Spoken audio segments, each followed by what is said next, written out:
Hello everyone, so very good evening to all of you. Praveen Chaudhary यानी कि आपके PC बाबा का आप सभी लोगों को वापस से तहे दिल से नमस्कार।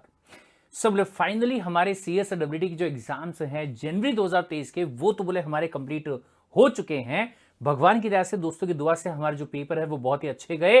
अब बस इंतजार है तो हमारे रिजल्ट का इंतजार हमें लगा हुआ है। लेकिन जैसे ही पेपर हमारे कंप्लीट हो गए हैं वैसे ही डिस्कशन स्टार्ट हो चुका है सीएस एग्जीक्यूटिव का। काफी सारे जो दोस्त हैं, जो सीनियर्स हैं, वो हमें ये बता रहे हैं कि भैया अगर सीएस एग्जीक्यूटिव में आप आ चुके हो तो आपको ये भी पता होना चाहिए कि आपका सिलेबस जो है वो यहाँ पे बोले चेंज होने जा रहा है। एक नया सिलेबस जो है आईसीएसआई ने वो यहाँ पे इंट्रोड्यूस कर दिया है। तो जैसे ही ये कहा गया तो हमें तो भैया दुविधा जो है वो यहाँ पे क्रिएट हो गई कि हमारा जो एग्जाम होगा वो कब होने वाला है, पहली बात। दूसरी बात, क्या हमें ओल्ड सिलेबस के हिसाब से एग्जाम देना होगा और या फिर हमारे पास में भी ऑप्शन रहने वाला है कि हम न्यू सिलेबस के हिसाब से एग्जाम जो है वो बोले दे सकते हैं सीएस एग्जीक्यूटिव का। और किस तरीके से हमें आगे प्रोसीड करना चाहिए, इस दुविधा को अगर कोई हमारी पूरी कर दे या फिर इसको दूर कर दे तो ये बोले हमारे लिए क्या हो जाएगा, बहुत ही अच्छा हो जाएगा। तो गाइज इस वीडियो को आखिरी मोमेंट तक आप जरूर देखिएगा।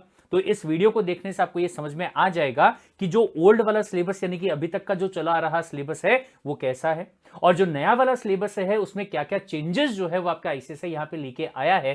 प्रॉज एंड कॉन्स क्या है ओल्ड सिलेबस के और न्यू सिलेबस के, और अगर आपके पास में ऑप्शन है तो आपको कौन सा सिलेबस जो है वो यहां पे चूज करना चाहिए अपने सीएस एग्जीक्यूटिव की जर्नी के लिए। Got the point. तो आखिरी मोमेंट तक इस वीडियो को आप जरूर देखिएगा। इस वीडियो में सारी की सारी बातें जो है ना वो आपके दिमाग में क्या हो जाएंगी, क्लियर हो जाएंगी। फिर इसके बाद में एक और वीडियो में लेके आऊंगा जिसमें कि पूरा detailed analysis of the new syllabus जो आपका रहेगा वो मैं आप लोगों को अच्छे तरीके से बताऊंगा। और हां, अगर आखिरी मोमेंट तक चीजें सारी की सारी आपको क्लियर हो जाती हैं तो एक रिक्वेस्ट आपसे जरूर करूंगा कि लाइक का बटन जो है वो दबा दीजिएगा।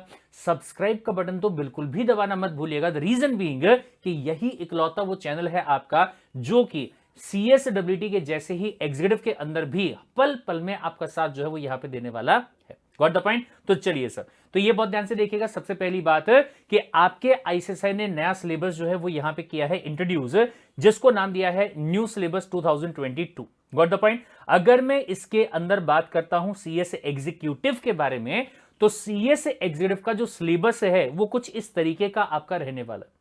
मतलब बेसिकली अगर मैं बात यहां पे करूंगा तो ये लगा लीजिएगा कि आपको यहां पे बेसिकली दो ग्रुप्स दिए गए हैं। ग्रुप का मतलब क्या होता है, काइंड ऑफ मॉड्यूल आप लगा लीजिएगा।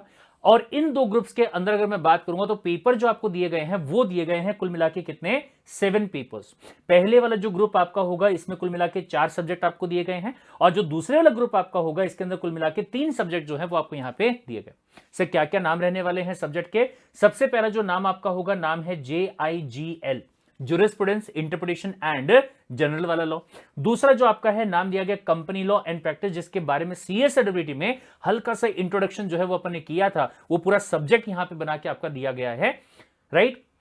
जेआईएल जो है वो आपका रहेगा 100 मार्क्स का, कंपनी लॉ जो है ये आपका रहेगा 100 मार्क्स का।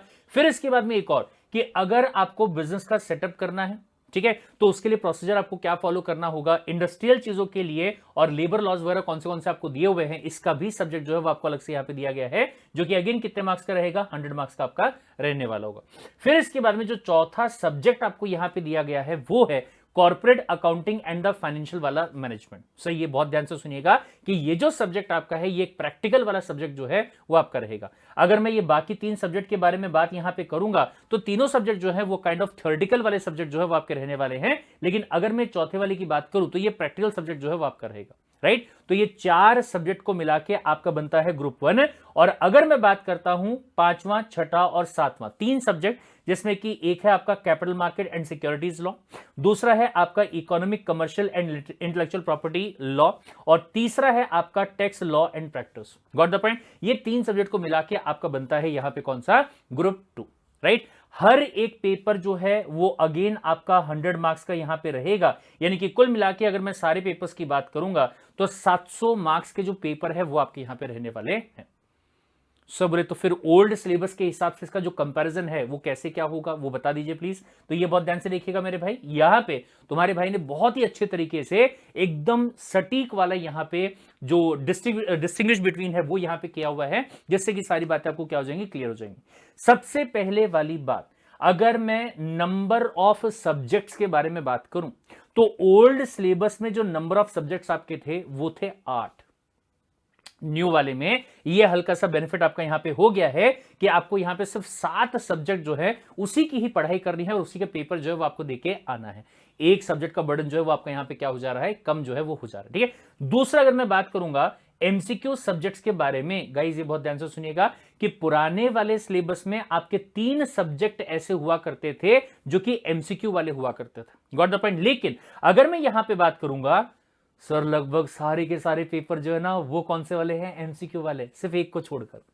क्या बात करूं, सारे एमसीक्यू। ध्यान से सुनिएगा, इसमें अगर मैं बात करूंगा जितने भी आपके सब्जेक्ट्स हैं, मतलब पहले वाला, दूसरे वाला, तीसरे वाला, पांचवां, छठा और सातवां, ये सारे के सारे 6 सब्जेक्ट्स के अंदर आपको ऑप्शन दिया गया है। मतलब आपको ये कहा गया कि 20% जो आपका होगा वो एमसीक्यू पेपर रहने वाला है और बाकी रिमेनिंग जो आपका होगा वो कौन सा रहेगा, डिस्क्रिप्टिव वाला होगा। लेकिन अगर मैं इस एक सब्जेक्ट के बारे में बात करूं तो ये 100% डिस्क्रिप्टिव वाला पेपर जो है वो आपका रहने वाला है। राइट, तो ये ध्यान रखिएगा भाई साहब कि यहां पे सिर्फ 3 सब्जेक्ट ऐसे थे जहां पे एमसीक्यूज आने के चांसेस थे। लेकिन अगर मैं यहां पे बात करूंगा तो 6 पेपर आपके ऐसे हो जा रहे हैं जहां पे एमसीक्यूज जो है वो यहां पे आपके आ जा रहे हैं।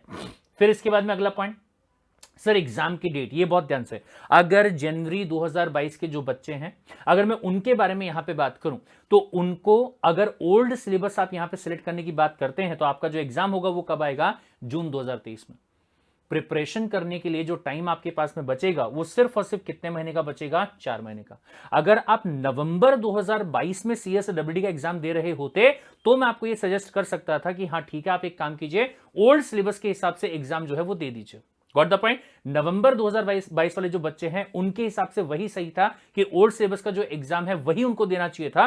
फरवरी तक का इंतजार करने का कोई मतलब जो है वो नहीं आता था। लेकिन अगर मैं आपके हिसाब से बात करूंगा, अगर जून 2023 में आपका एग्जाम है तो स्टडी करने के लिए आपको सिर्फ और सिर्फ 4 महीने का टाइम जो है वो यहां पे आपके पास में है और उसमें भी एक ही ग्रुप का एग्जाम जो है वो आप यहां पे दे पाएंगे। लेकिन अगर मैं बात करता हूं न्यू सिलेबस के हिसाब से तो पहली बार जो एग्जीक्यूटिव का आपका एग्जाम आएगा वो आएगा दिसंबर 2023 के अंदर। गाइज ये बहुत ध्यान से सुनिएगा, हिस्ट्री में आज तक कभी ऐसा हुआ ही नहीं है कि एग्जीक्यूटिव के बच्चों को प्रिपेयर करने के लिए इतना लंबा टाइम मिल रहा हो। कितना लंबा भाई साहब, 10 महीने से भी ज्यादा का टाइम। 10 महीने से भी ज्यादा का टाइम पीरियड जो है वो यहां पे मिल रहा है न्यू सिलेबस के अंदर। क्योंकि ये बहुत ध्यान से सुनिएगा कि पहली बार जब एडमिशन होगा वो रहेगा 1 फरवरी 2023 से। जो बच्चा 1 फरवरी 2023 के बाद में एडमिशन लेगा उस बच्चे को न्यू सिलेबस में एडमिशन जो है वो मिल जाएगा। Got the point. और प्रिपरेशन करने के लिए तकरीबन 10.5 महीने का टाइम पीरियड जो है वो आपको यहां पे मिलने वाला है। मतलब यह है मेरे भाई कि दिसंबर 2023 का जो आपका एग्जाम होगा इसे मैं गोल्डन अटेम्प्ट का नाम जो है वो यहां पे दे सकता हूं, क्योंकि हिस्ट्री में अभी तक इतना प्रिपरेशन करने का टाइम जो है किसी भी अटेम्प्ट में किसी भी बच्चे को नहीं मिला। राइट, चलिए सर अगला पॉइंट यहां पे आता है कि ग्रुप से एलिजिबल टू अपीयर फॉर, ये भी एक बहुत बड़ी बात। सर अगर आप ओल्ड सिलेबस के हिसाब से एग्जाम देने की बात करेंगे तो जून 2023 में सिर्फ एक ग्रुप का पेपर जो है वही आप दे पाएंगे और दूसरे ग्रुप का जो पेपर आपको देने को मिलेगा वो कब देने को मिलेगा, सर दिसंबर में, दिसंबर 2023 के अंदर। राइट, लेकिन अगर मैं यहां पे बात करता हूं न्यू सिलेबस के हिसाब से तो जो बोथ ग्रुप का एग्जाम आपका होगा वो रहेगा कब, दिसंबर में। और एक बात बहुत ध्यान से सुनिएगा, जो बच्चे दोनों ग्रुप्स के एग्जाम एक साथ देते हैं वो बच्चे ऑल इंडिया रैंक के लिए भी एम जो है वो यहां पे कर सकते हैं कि हमें तो क्या करना है, ऑल इंडिया रैंक जो है वो लेके आना है। Got the point. तो ये यहां पे गोल्डन चांस जो है वो आपको यहां पे मिल जाता है। फिर इसके बाद में एक और बहुत ही बड़े वाली चीज वो है आपका यहां पे क्या, पासिंग वाला क्राइटेरिया।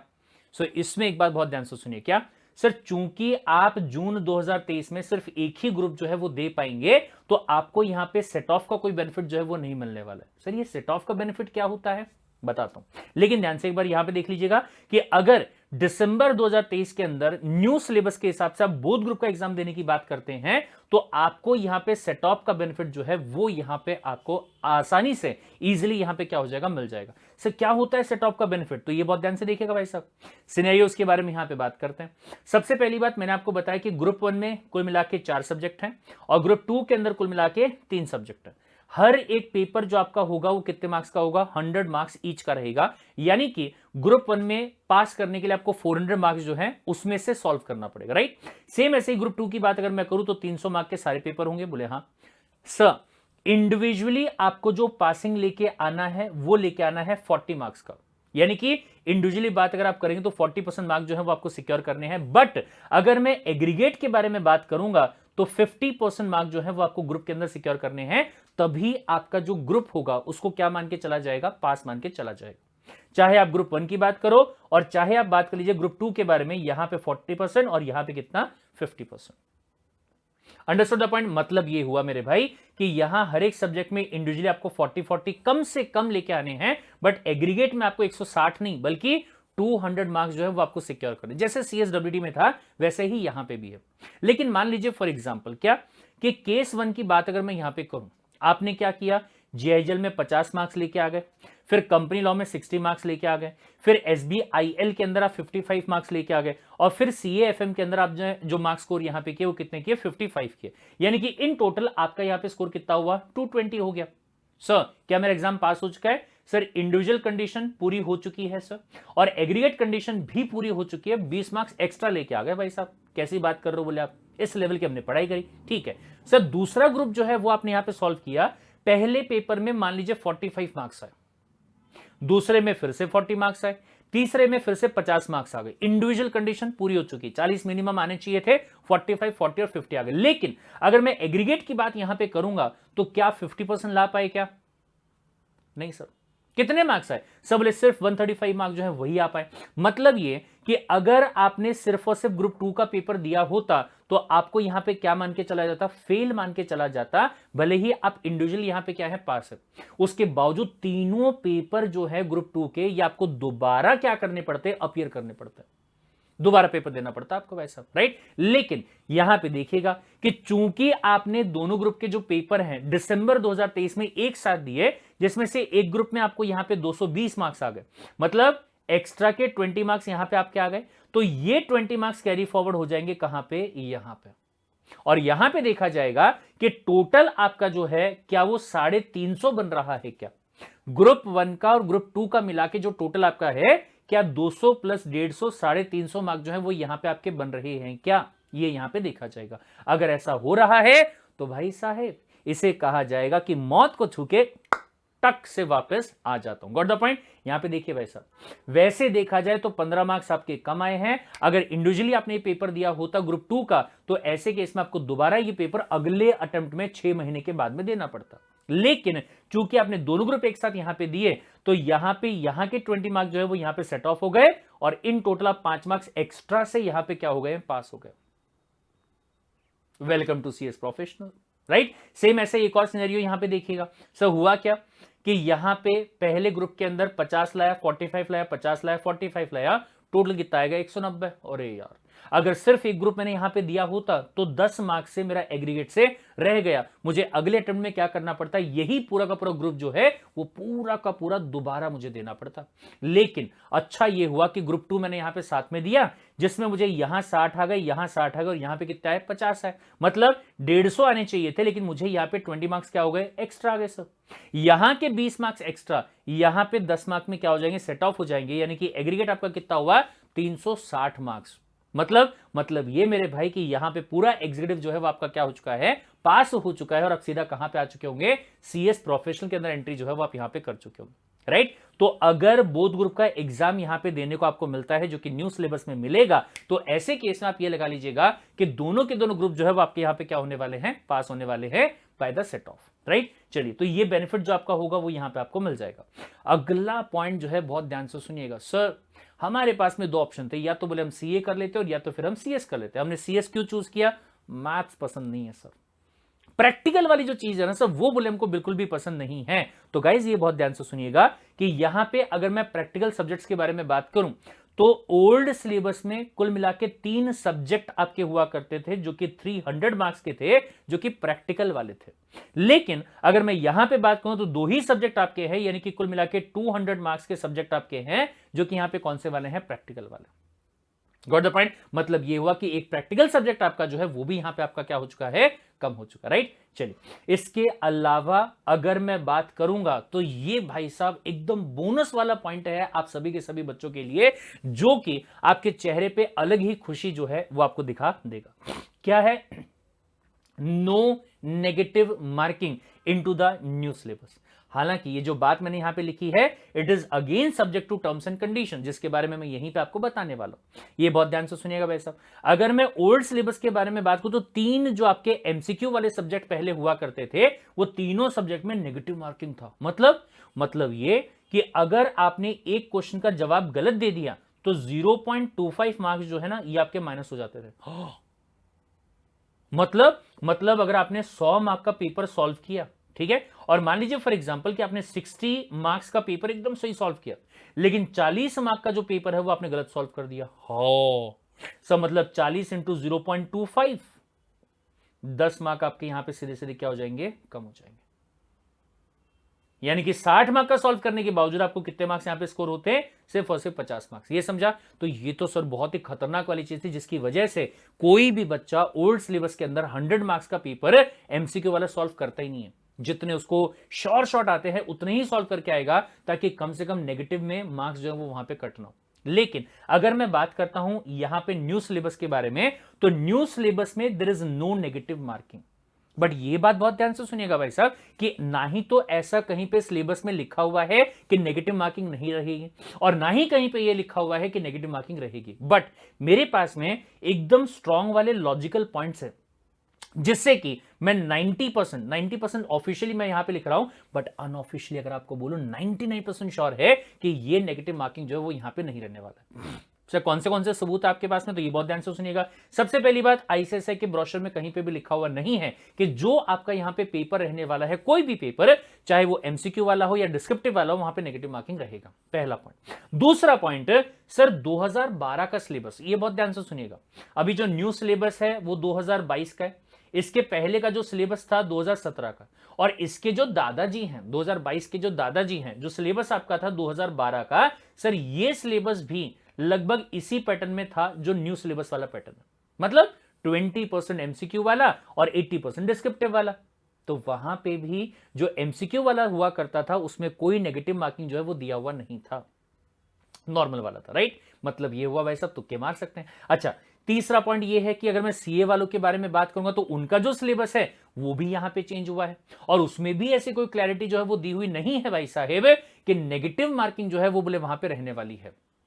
वहां पे भी पैटर्न जो सेम ही है कि कुछ जो आपका पोर्शन है वो एमसीक्यू वाला होगा, और बाकी पोर्शन जो कौन से वाला होगा, डिस्क्रिप्टिव वाला होगा। और फिर इसके बाद में अगला पॉइंट ध्यान से सुनो, क्या अगर एमसीक्यू 100% एमसीक्यू वाला पेपर होता तो आपका जो सॉफ्टवेयर रहता है वो वहां पे चेक करता कि कौन सा क्वेश्चन सही है उसका पॉजिटिव मार्क, और कौन से क्वेश्चन का आंसर गलत लिखा है उसका नेगेटिव वाला मार्क। कैलकुलेशन करना जो है वो मशीन के जरिए आसान होता। लेकिन अगर कोई बंदा फिजिकली वहां पे बैठ के इवेल्युएट करने वाला natural person, got the point, तो उसके लिए पॉसिबल थोड़ा सा कम हो पाएगा कि गलत क्वेश्चन का वहां पे 0.25 जो है वो कम कर दे। Got the point. ये उसके लिए इवेल्युएट करना थोड़ा सा हार्ड रहेगा। Because of that reason also, जब आप बात करते हैं कि एमसीक्यू पैटर्न होगा और डिस्क्रिप्टिव पैटर्न भी होगा, तो इसमें नेगेटिव मार्किंग रखना थोड़ा सा डिफिकल्ट होता है। हालांकि अगर मैं यहां पे बात करूंगा, फाइनल डिसीजन जो है किसका रहेगा, आईसीएसआई का ही रहेगा। तो मेरे हिसाब से बहुत जल्द इसकी क्लैरिटी जो है वो मिल जाएगी कि आपके पेपर के अंदर कहीं पे भी नेगेटिव मार्किंग जो है वो नहीं रहने वाला, राइट। चलिए सर, फिर इसके बाद में आगे ध्यान दीजिएगा, न्यू सिलेबस के अगर मैं कुछ और बेनिफिट्स के बारे में यहां पे बात करूं तो बहुत ध्यान से, सबसे पहली बात, ऑलवेज नया जो है वो बेहतर होता है। से क्यों ऐसा? ऑब्वियसली बात है सर, 2017 से लेके अगर मैं 2023 तक के बारे में बात करूंगा, सर सिनेरियो बहुत चेंज हो चुका है। 2017 से लेके 2022 के बीच में हमने पेंडेमिक जैसी खतरनाक चीज को, जो 100-150 साल में एक बार आती है, हम उसको यहां पे झेल चुके हैं। उसके बाद में जो सिनेरियो है, पूरा का पूरा मार्केट सिनेरियो जो है वो चेंज हो चुका है, राइट। तो ऐसे केस में जो नया सिलेबस होगा, जो नए सिनेरियो के हिसाब से होगा, उसको स्टडी करना हमेशा क्या होता है, बेहतर होता है। Got the point. नहीं तो हम क्या कहलाएंगे, आउटडेटेड कहलाएंगे। दूसरी बात सर, दिसंबर 2023 आपके लिए गोल्डन अटेम्प्ट है, ये मैं आपको ऑलरेडी बता चुका हूं। रीजन बीइंग सर 10 महीने से भी ज्यादा का टाइम आपको यहां पे मिल रहा है प्रिपेयर करने के लिए, जो कि पूरे आईसीएसआई की हिस्ट्री में किसी भी सीएस के स्टूडेंट को नहीं मिला है अपने एग्जीक्यूटिव के एग्जाम्स के लिए। तीसरा पॉइंट, सर अगर मैं पासिंग मार्क्स के बारे में बात करूं कितने चाहिए, सर एक पेपर को पास करने के लिए चाहिए कितने, 40 मार्क्स। एक पेपर को पास करने के लिए कितने मार्क्स चाहिए, 40 मार्क्स। उसमें से 20 मार्क्स की बात अगर की जाए मेरे भाई, खाली एमसीक्यू को अगर आप सॉल्व करोगे और वो भी without negative marking, sir 20 marks तो आपके वहीं पे मिल जाएंगे। मतलब अगर तुक्के मार्क के भी आपने सॉल्व किए तो शायद 20 मार्क्स जो है वो आपको वहीं पे ही क्या हो जाएंगे, सिक्योर हो जाएंगे, जो एक बहुत बड़ी बात है, राइट। फिर इसके बाद में अगला आता है less subjects less efforts. Obviously बात है सर, पहले अगर आपको 800 मार्क्स के लिए पढ़ना पड़ता तो ऐसे केस में आपको एक सब्जेक्ट के लिए अलग से टाइम जो है 2-3 घंटे वो आपको निकाल के देने पड़ते हैं, राइट। यहां पे एक सब्जेक्ट आपका कम हो रहा है, 100 मार्क्स का एफर्ट जो है वो आपका कम हो रहा है, तो ये आपके लिए बेहतर चीज हो जाएगी। और फिर इसके बाद में अगर मैं लास्ट और सबसे इंपॉर्टेंट वाले पॉइंट के बारे में बात करूं तो ये बहुत ध्यान से सुनिएगा कि कोई भी चीज जब नई इंट्रोड्यूस की जाती है, कहीं पे भी बात कीजिएगा, किसी भी टाइप की चीज के बारे में बात कीजिएगा, चाहे वो स्टडी से रिलेटेड होगा या कोई भी और चीज से रिलेटेड होगा, सर स्टार्टिंग हमेशा जो होती है वो लोगों के लिए आसान बनाई जाती है। क्यों, सब बोले एडॉप्ट करने के लिए खुद को भी तो टाइम लगता है ना सब। एग्जामिनर पेपर सेट करेगा, न्यू क्वेश्चंस को सेट करना पड़ेगा, राइट। तो इजी वाले क्वेश्चन रहेंगे, लेकिन जैसे जैसे वो इन डेप्थ जाते जाएगा वैसे वैसे जो लेवल ऑफ क्वेश्चंस रहेंगे वो हार्ड वहां पे होते जाएंगे। Got the point. तो ये सारे एडिशनल वाले बेनिफिट्स हैं अगर मैं न्यू सिलेबस के हिसाब से यहां पे बात करूं तो। Got the point, that's it मेरे भाई। आई होप कि यहां पे आपको इस बात का पूरा क्लैरिटी आ गया होगा कि ओल्ड सिलेबस और न्यू सिलेबस दोनों में क्या क्या चीजें यहां पे हैं और दोनों में कौन सा बेहतर है कौन सा नहीं है। तो आई होप कि अकॉर्डिंगली आप यहां पे डिसाइड कर पाएंगे कि आपको क्या करना चाहिए। Got the point. ध्यान रखिएगा कि अगर आपने सीएस एग्जीक्यूटिव में एडमिशन 1 फरवरी 2023 या उसके बाद में अगर आपने लिया तो ऐसे केस में न्यू सिलेबस का एग्जाम जो है वो आपको देने को मिलेगा और पहला एग्जाम आपका कब होने वाला है, दिसंबर 2023 में होने वाला। Got the point. तो आई होप कि सारे के सारे डाउट जो है वो आपके यहां पे क्लियर हुए होंगे। मिलते हैं अगले वाले वीडियो के अंदर, लेकिन जाने के पहले मैं वापस से आपको यहां पे कहना चाहूंगा कि अगर आपके मन में कोई भी दुविधा है कोई भी चीज को लेके, न्यू सिलेबस या ओल्ड सिलेबस के बारे में, तो यहां इस वीडियो का जो कमेंट सेक्शन आपको दिया हुआ है वहां पे आपकी दुविधा के बारे में आप डाल दीजिएगा। उसके लिए अगला वीडियो जो है मैं फटाफट से आपके लिए यहां पे लेके आ जाऊंगा। Got the point. And apart from that एक और चीज मैं आपसे कहना चाहूंगा कि अगर इस वीडियो में सारी जानकारी आपको अच्छे तरीके से मिली होगी तो भी कमेंट सेक्शन में रिव्यू जो है वो जरूर से डाल दीजिएगा। मिलते हैं अगले वाली वीडियो के अंदर। Till then take care, bye bye and love you.